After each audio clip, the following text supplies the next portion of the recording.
Dhanik Bharat Educational Institutions, Inter, IIT, JEE, NEET, admission opened.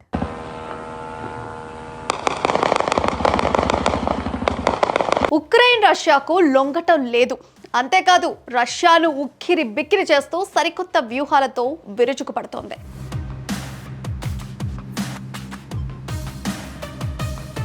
Russia ఆర్థిక మూలాలపై దెబ్బ కొట్టడమే లక్ష్యంగా Ukraine డ్రోన్ల వాన కురిపిస్తోంది.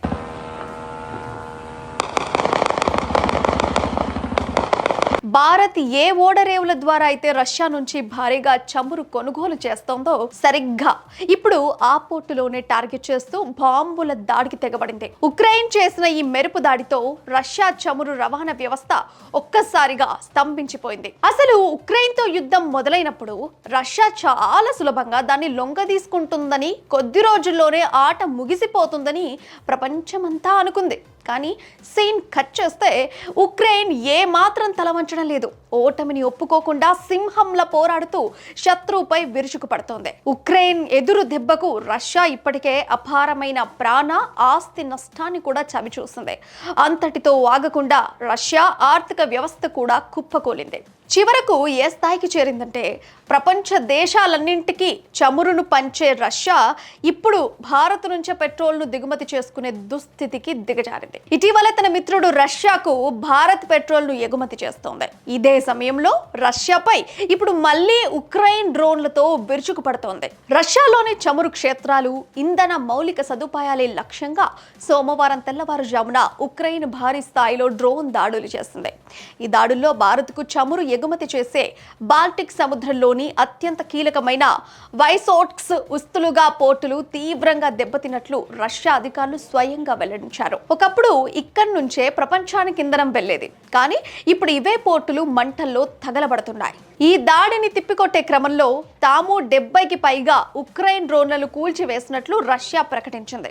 అయినప్పటికీ చమురు శుద్ధి కర్మాగారాలపై డ్రోన్ దాడులు తీవ్రంగా కొనసాగుతుండటంతో అక్కడ భారీ నష్టం వాటిల్లింది. ఇంధనం నింపే కేంద్రాల వద్ద కిలోమీటర్ల మేర చమురు ట్యాంకర్లు నిలిచిపోయి తీవ్ర గందరగోళ పరిస్థితి ఏర్పడింది.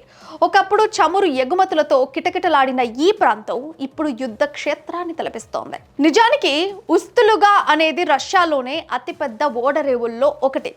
మాస్కోను ఆర్థికంగా దెబ్బతీసి పూర్తిగా బలహీనపరిచే వ్యూహంలో భాగంగానే ఉక్రెయిన్ గతంలోనూ పలుమార్లు ఈ రేవును టార్గెట్ చేసింది. ఎందుకంటే రష్యా నుంచి భారత్కు ఎగుమతయ్యే మొత్తం చమురులో 60 నుంచి 70% వరకు కేవలం ఈ బాల్టిక్ సముద్ర మార్గంలోని ఉస్త్ లుగా ప్రిమోర్స్క్ ఓడరేవుల ద్వారానే రవాణా అవుతుంది.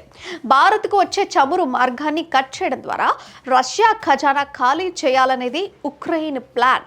ఈ ఓడరేవుల నుంచి బయలుదేరే చమురు నౌకలు ఉత్తర సముద్రం, సూయజ్ కాలువ మరియు ఎర్ర సముద్రం మీదుగా ప్రయాణించి భారత తీరాలకు చేరుకుంటాయి. అయితే తాజా దాడుల వల్ల రష్యన్ ఓడరేవులు ధ్వంసమవడంతో ఆ ప్రభావం నేరుగా భారత్కు జరిగే చమురు సరఫరాపై కూడా పడే అవకాశం ఉందని చమురు రంగ నిపుణులు ఆందోళన వ్యక్తం చేస్తున్నారు.